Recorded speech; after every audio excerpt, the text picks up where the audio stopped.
Hello everybody, आज हम बात करेंगे एक्सक्रीशन के बारे में। एक्सक्रीशन के लिए सबसे पहले देखिए, बॉडी का एक होमियोस्टेसिस होता है। होमियोस्टेसिस का मतलब जो बॉडी का जो इंटरनल एनवायरनमेंट है वो हमेशा कांस्टेंट रहना चाहिए। कांस्टेंट का मतलब जैसे बॉडी का अंदर का टेम्परेचर है तो वो कांस्टेंट होना चाहिए। हमारे अगर हम ह्यूमंस की केस में बात करेंगे तो करीब 38 डिग्री सेंटीग्रेड होता है या 98.6 फ़ारेनहाइट होता है। बॉडी की जो पीएच है और अदर सॉल्ट कंसंट्रेशन है वो लगभग कॉम्पोजिशन सेम रहना चाहिए, डिफरेंट नहीं होना चाहिए। तो जो इंटरनल एनवायरनमेंट है वो होना चाहिए कांस्टेंट, इसे कहते हैं होमियोस्टेसिस। और इस होमियोस्टेसिस को मेंटेन रखने के लिए दो बातें की जाती है। एक है आपका ऑस्मो रेगुलेशन और दूसरा आपका एक्सक्रीशन। ऑस्मो रेगुलेशन की केस में बात करेंगे तो ये वाटर एंड सॉल्ट का रेगुलेशन करता है।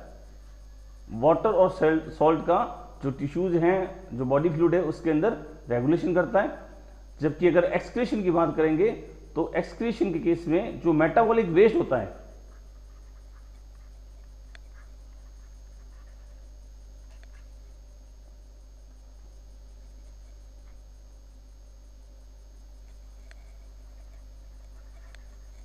मेटाबॉलिक वेस्ट जो होता है, यानी कि जब हम फूड डाइजेस्ट करते हैं और सेल के अंदर जो मेटाबॉलिज्म होता है प्रोटीन का, कार्बोहाइड्रेट का, उनका जो मेटाबॉलिक वेस्ट है उसको एलिमिनेट करने का काम करते हैं एक्सक्रीशन से। एक वर्ड और आएगा, डेफेशिएशन।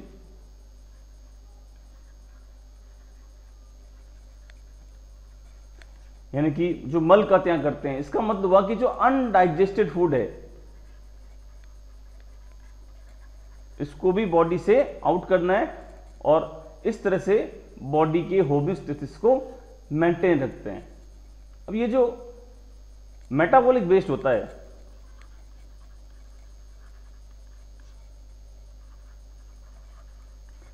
ये कार्बोहाइड्रेट से हो सकता है,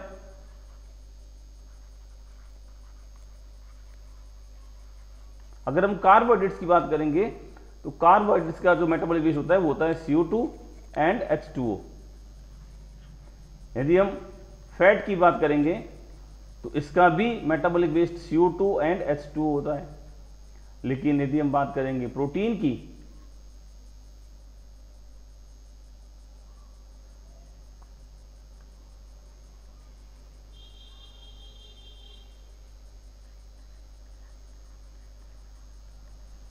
और न्यूक्लिक एसिड की, तो इनका जो वेस्ट है वो नाइट्रोजनस वेस्ट होता है।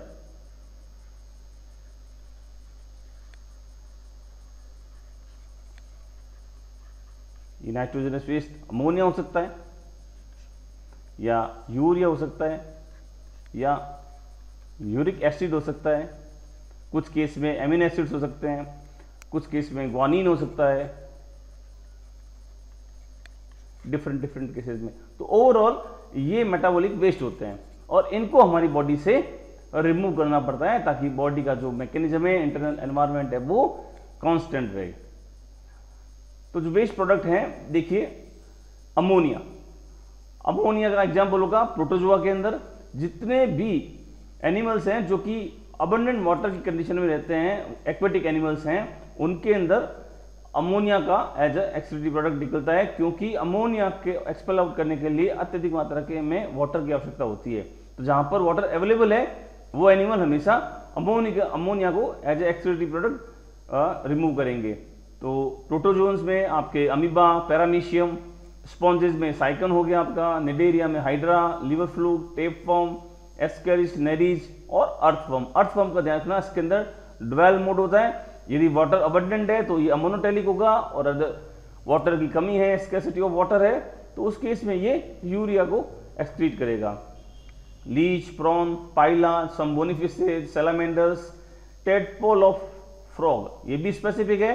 जो फ्रॉग का जो टेडपोल लार्वा होता है वो होता है अमोनोटेलिक, लेकिन जो फ्रॉग खुद है वो होता है यूरियोटेलिक।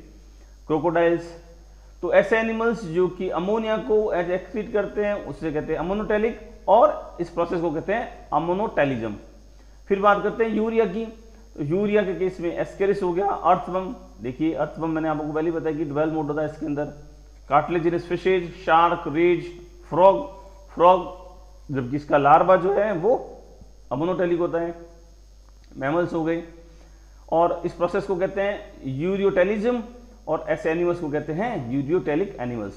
यूरिक एसिड की बात करेंगे तो जब वाटर की कमी है तो उस कंडीशन में यूरिक एसिड को एज एक्सक्रीट किया जाता है वेस्ट प्रोडक्ट, और स्पेशली इसके अंदर आते हैं इंसेक्ट्स, जैसे कॉकरोच हो गया, क्रस्टेशियंस हो गए, और स्नेल्स हो गए, लैंड स्नेल्स जो लैंड पर मिलते हैं, लैंड के रेप्टाइल्स हैं, बर्ड्स हैं, है ना, इनमें यूरिक एसिड एक्सक्रीटिव प्रोडक्ट होता है। इस प्रोसेस को कहते हैं यूरियोटेलिज्म, और ऐसे एनिमल्स को कहते हैं यूरियोटेलिक एनिमल्स।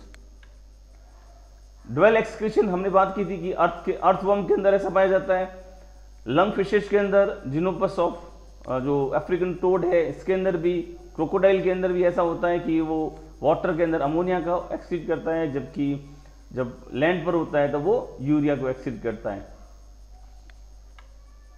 कुछ एनिमल ऐसे होते हैं जो एमिनो एसिड्स को भी एक्सक्रीट करते हैं, एग्जाम्पल हो गया यूनियो, और मोलस्का का एग्जाम्पल है एस्टेरिया जो है अपना स्टारफिश, और ऐसे एनिमल को कहते हैं एमिनोटेलिक, और इस प्रोसेस को कहते हैं एमिनोटेलिज्म। कुछ एनिमल्स ग्वानिन को भी एक्सक्रीट करते हैं, तो इस प्रोसेस को कहते हैं ग्वानोटेलिज्म, है ना।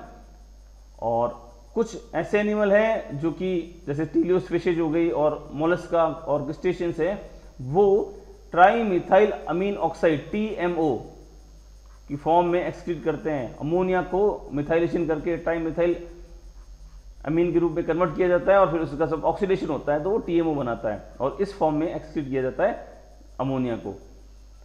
एलेंटोइस, ये जो एलेंटोइन है इसका मतलब हुआ जो एनिमल्स एक्स्ट्रा एम्ब्रियोनिक मेम्ब्रेन में एलेंटोइंस रखते हैं, उनकी एम्ब्रियोनिक कंडीशन के अंदर वो एलेंटोइन की फॉर्म में नाइट्रोजनस वेस्ट को एक्सक्रीट करते हैं। और ये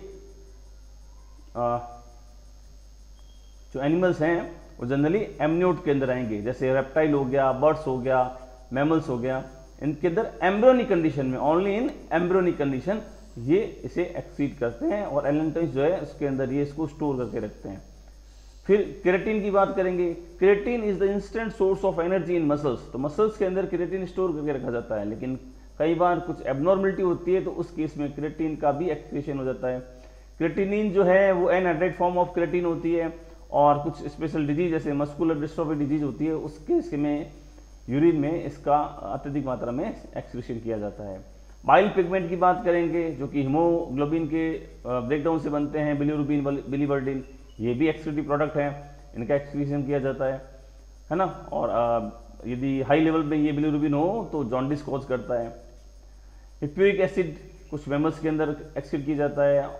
ऑर्निथ्यूरिक एसिड हैं, ये भी कुछ नाइट्रोजन वेस्ट है जो कि बर्ड्स के अंदर एक्सक्रीट करते हैं। और कुछ एनिमल्स ऐसे हैं जिनके अंदर न्यूक्लिक एसिड मेटाबॉलिज्म जो प्रोडक्ट बनते हैं यानी कि प्यूरिन, उसको एलेनिन की फॉर्म में चेंज करके एक्सक्रीट किया जाता है। ये कुछ एग्जाम्पल हैं और इनको लर्न करना है हमें। अब बात करते हैं प्रोटोजोन्स की। तो प्रोटोजोन्स हैं, इनमें कोई भी एक्सक्रीटरी सिस्टम नहीं होता है, सिंगल सेलुलर होते हैं, जैसे अमीबा हो गया, पैरामीशियम हो गया। तो इनकी जो प्लाज्मा लेमा है या पेलिकल है, इसी से ही एक्सक्रीशन हो जाता है और ये अमोनोटेलिक होते हैं, अमोनिया को एक्सक्रीट करते हैं। पॉलीफेरा की बात करेंगे, साइकन इसका एग्जाम्पल है, इसमें भी प्लाज्मा मेम्ब्रेन से ईच सेल, हर एक सेल जो है पॉलीफेरा में, साइकन में, पिनिकोडिडम, कोइनिडम जो सेल्स होती है वो सभी सेल्स अमोनिया के रूप में एक्सक्रीट करती है अपने मेटाबॉलिक वेस्ट को। निडेरिया की बात करेंगे, जैसे हाइड्रा हो गया, तो ये भी plasma membrane of each cell है, वो अमोनिया को एक्सक्रीट करेंगी। प्लेटीहेल्मिन्थीज जो फ्लैट वर्म्स हैं, है ना, इनमें पाया जाता है फ्लेम सेल्स। फ्लेम सेल्स हम एक बार और आगे बात करेंगे। तो यहाँ प्रोटोनेफ्रीडिया होंगे और फ्लेम सेल्स होंगे और अमोनिया को एज अ वेस्ट सीक्रेट करेंगे, एक्सक्रीट करेंगे।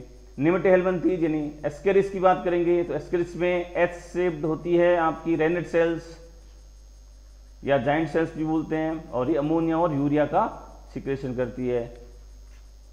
एनेलिडा की बात करते हैं, तो एनेलिडा में अगर नेरीज की बात करेंगे तो मेटानेफ्रीडिया पाए जाते हैं इनके अंदर, जो कि नेफ्रोस्टोम्स होता है इसके साथ में, है ना। और अगर ये हम अर्थवर्म की बात करेंगे तो यहाँ पर भी मेटानेफ्रीडिया होंगे, लेकिन इसमें नेफ्रोस्टोम एब्सेंट होता है, लेकिन स्पेशल सेल्स होती हैं, क्लोरोगोगन सेल्स। यहाँ पर क्वेश्चन बनता है आपका। लीच की बात करते हैं तो यहाँ पर भी मेटानेफ्रीडिया विद नेफ्रोस्टोम्स होते हैं और एक सीलेटेड ऑर्गन का फॉर्मेशन करते हैं, अमोनिया को as a waste product excrete करते हैं, कुछ में यूरिया भी हो सकती है।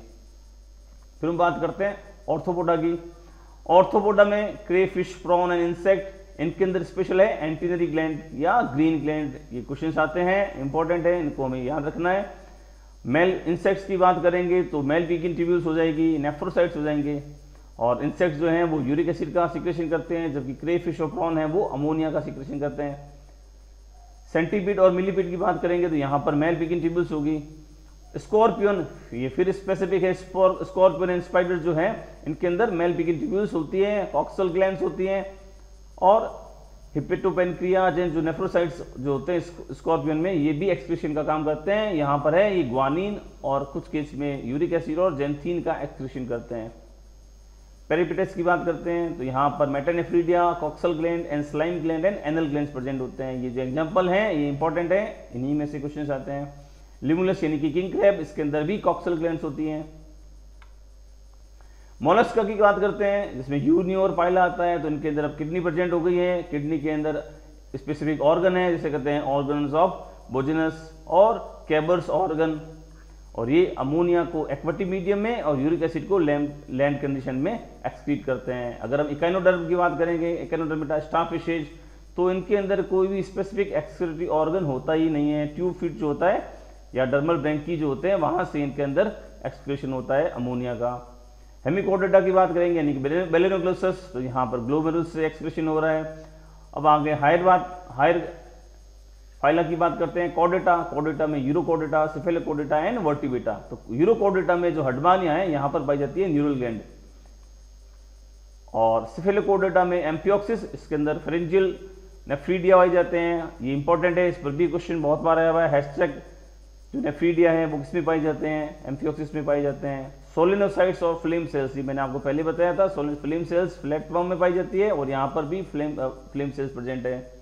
वर्टिब्रेटा की बात करेंगे जैसे cyclostomes, fishes, amphibia, reptile, birds and mammals, तो इनके केस में जो आपका है ये अमोनिया, यूरिया और यूरिक एसिड इन तीनों को एक्सीड कर सकते हैं। इनके अंदर लंग्स, लिवर, स्किन, इंटेस्टाइन और अपनी किडनी, ये एक्सक्रीटरी ऑर्गन होते हैं। लंग्स कैसे होते हैं, देखिए जितने भी वोलेटाइल प्रोडक्ट होते हैं जैसे एल्कोहल है, एल्कोहल अपने ब्लड से रोटेट होते हुए लंग्स तक पहुंचता है तो वोलेटाइल कंपोनेंट होता है, तो वो लंग्स के थ्रू भी एक्सीट हो सकता है।